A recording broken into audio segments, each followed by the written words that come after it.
Easy video today, folks. It was myself, Gio, Bez. We're recording our review last night.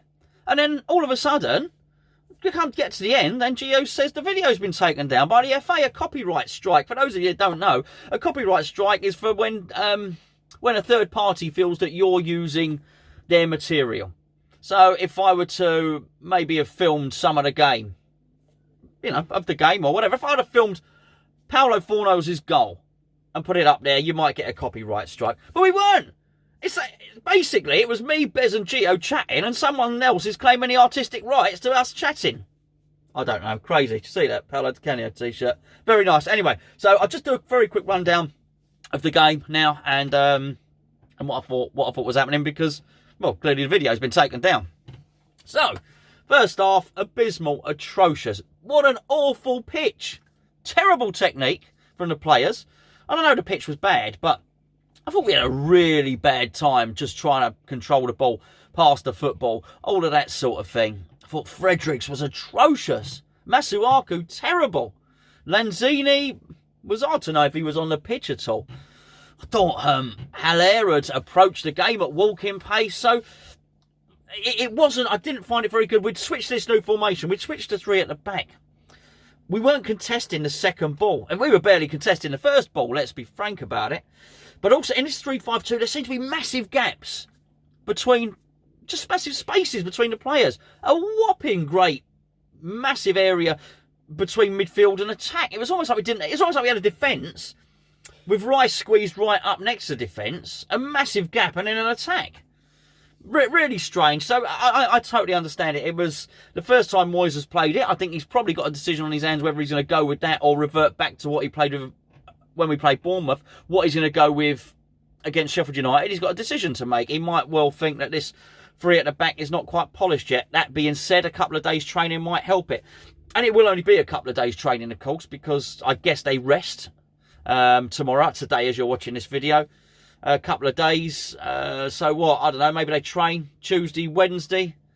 Possibly travel up Thursday. I don't know how these things go. So it's not like they've got loads and loads of training exercises to hone this 3 at the back. Anyway, it looked better in the second half. It did look an awful lot better. Have you noticed? Well, of course you noticed. Ryan Fredericks went off injured. Pulled his hamstring. And Zabaleta came on. And Zabaleta did a great impression of a very, very slow Ryan Fredericks. Again, he was just giving the ball away constantly. Miscontrolled it. Was terrible. Really terrible performance. But he was to go on and score the first goal. What a complete surprise that was. And I was really pleased for him. And we've now got a decision. Maybe that's a video for later on in the week. We've got a decision to make now on what's going to happen going forward with this right back situation. Is it going to be a right back? Is it going to be a wing back? We'll discuss that at a later date. The second half started. We had a lot more intensity. Clearly, Moyes had got at him. There was he'd obviously given maybe a hairdryer treatment in the dressing room. Told him what it was all about. Haller, who I just mentioned, had a chance. A really good chance. I think he was flicked on by Felipe Anderson. Flicked the ball through. Ran onto it. He probably had 2 or 3 yards head start. But he seemed to... I know he's not that fast, but we saw against Bournemouth that he has got some legs on him. He just seemed to wait. It wasn't in a dissimilar situation, a dissimilar position to where Felipe Anderson found himself against Bournemouth and Felipe Anderson scored. Haller just needed to slide it under the goalkeeper, but he took so long and just far too long. And in the end, just gave the defender almost like a written invitation. Please come and tackle me. He got in there. He forced him. He pressurised him. The ball might have bobbled up or whatever. And he skied it, but... the chance should have been taken a little bit before that. He didn't need to be... He had all the time in the world, but ended up making a hurried decision. So that wasn't great. I thought this isn't good. Straight away afterwards, he's through. And he has a good shot, which hits the post, goes right behind the goalkeeper. He was unlucky not to score. The goalkeeper was also quite lucky that it didn't rebound off the post into the goalkeeper and the back and go in the goal. As we've seen happen on numerous occasions. But there was more intensity to West Ham. We had a lot more bite to us. The ball was sticking. Our technique was better. Masuaku, I said, had been awful in the first half, was better. He was starting to come into the game in the second half. Balbuena had settled down by this point, and throughout the whole thing, Ogbonna was very, very commanding. For the first 30 minutes of this game, I know I'm going backwards in time again now, but the first 30 minutes of this game, there was a lot of pressure. Gillingham had an awful lot of pressure. They had us camped in our box. It was not something that will be unsurprising to you if you've watched any Premier League team go and play a lower league opposition. That it had that look about it. Bad pitch, lots of intensity, all the heart and the drive and the courage from the lower league team. And we were a little bit like rabbits caught in the headlights in that sense. But throughout it all, Ogbono was a pillar of strength. He repelled attack after attack after attack. Diop had looked a little bit nervous at this point as well, I should probably point out. And there was a point in the first half where Fabianski had to make pretty much a point-blank save. Couldn't tell you the geezer's name, but it was a point-blank save. He spread himself well. Not a spectacular save, but as I said in the review, which has now been taken down because of the FA,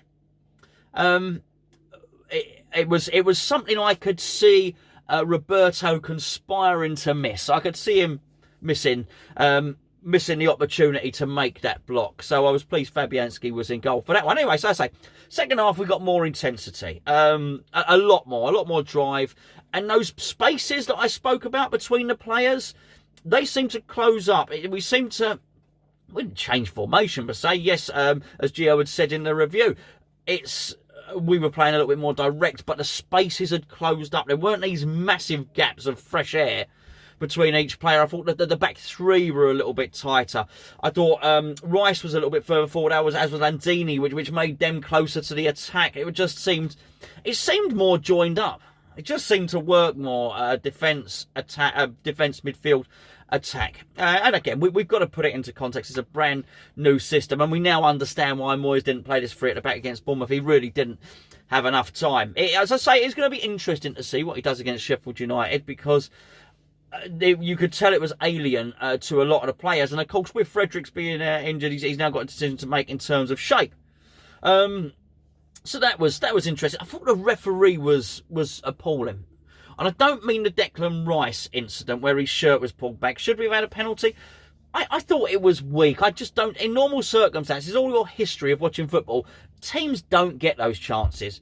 In recent history, in the age of VAR, do you know what? Teams may get them.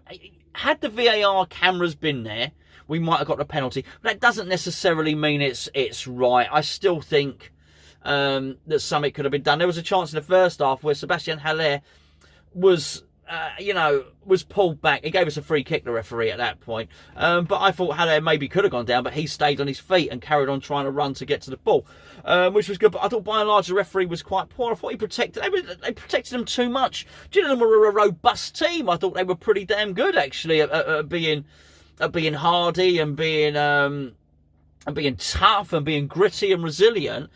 The referee was, I felt a lot fell on their side, but not a big decision. I'm not arguing about the penalty, but just lots and lots of little stuff. That being said, I'm not going to pretend that it was anything but bad play for us. Snodgrass have been poor. I've spoken about the fullbacks. Just a general lack of technique. Snodgrass was to come off, of course, and Fornals came on, and Fornals really helped the game and helped the game flow a little bit of midfield and helped join up those empty spaces that I'd spoken about. The goal, Zabaletta's goal. Masuaku and Felipe Anderson were combined really well down the left. Anderson played a lovely ball into him. Masuaku, at this point, has underlapped him and is playing as an inside left forward. Squares the ball to Fornals. Fornals misses it. A fresh air kick. It runs on to Zabaleta, who kicks it. I think it slips under the goalkeeper or something. That wasn't the cleanest of strikes. And the goalkeeper helps it in a goal. It was 1-0, and we needed that goal. We really did. Gillingham rallied for a little bit. And then the second goal I thought was quite interesting, because our Fornals saw that they were playing quite a high line. Because Gillingham were attacking, they're playing a high line at this point. Fornals had spotted this, and so's Haller, and Haller's decided to try and beat the offside trap, which is obviously quite high up the pitch. Fornals plays him over. Haller's through, but due to good pressure from the Gillingham team, Haller's at a turn. He's basically played in Felipe Anderson, who's wide, but he sold him a little bit short with a pass. So Felipe Anderson's protected the ball with his body. He's laid it off neatly to Paulo Fornals, El Fornicador, as we like to call him, Hammer's chat. Well, I say amateur, that's just me that calls him that. El Fornicador, Spanish for the fornicator. And he dispatched it 2-0. Flattering? Yes, probably. But I thought we were well in control. We're through to the next round, obviously. We don't have to do a replay. I would have been worried that a replay would have meant that David Moyes might have a midweek game. He might have treated things a little bit differently. Made a couple of changes, not quite the first team that we got today. But he'd have learnt a lot more. We're through to the next round, and you know, we listen. Let's all hope for a good draw. I noticed Leicester were taking it seriously. Did you notice that? I didn't watch all the games. I saw the team. Well, hold on, they got a few first team players out here. Well, that's a dangerous thing, I've got to say. There's some good teams around at the moment. We discuss them a lot with Leicester, Wolves, teams like that. If they're going to start taking the FA Cup seriously, those other teams, with the likes of Liverpool getting through, even though they played a kids team, you don't want to face any of those teams. We really don't. So we want as many as those guys getting knocked out as possible, because you do know that when it comes to semi-final, final time, Jurgen Klopp, once he's done, he's finished all this World Club Championship stuff, all this other stuff's gone, he may well start fielding a slightly better team at that point and not playing the kids. And you know, you want to avoid Man City, you want to avoid Liverpool, and ideally I think, you know, you want to avoid Leicester as well. So there we go. We see how it goes. But we're in the pot, the hat, the bag. There's no hat, is it? It's not a bag, it's a bag with a load of balls in. Anyway, I'm not sure what number of those balls we are. Hopefully this hasn't been copyright struck. Stroke? Definitely not stroke. Hopefully this hasn't got a copyright. Apologies for that video. Obviously, if you watched it live, you probably saw the majority of it. If you're checking back, it's gone. Gio's uploading something. Well, he would have done it by now. Uploading something, just so we've got something on the channel. We're going to investigate and see what's happened. How dare the FA try and claim our content? Eh? Disgusting, isn't it? Anyway, I will catch up with you very, very soon. Videos all week, as always. If you've got any videos, please do send them in. If you've got anything you want to say, all the details are below. hammerschat@gmail.com. Get in contact with me on Twitter, on the forum, anywhere you like. Send me a video, I'll upload it. You can have your say as well, and see where we go from here. Right, I'm off.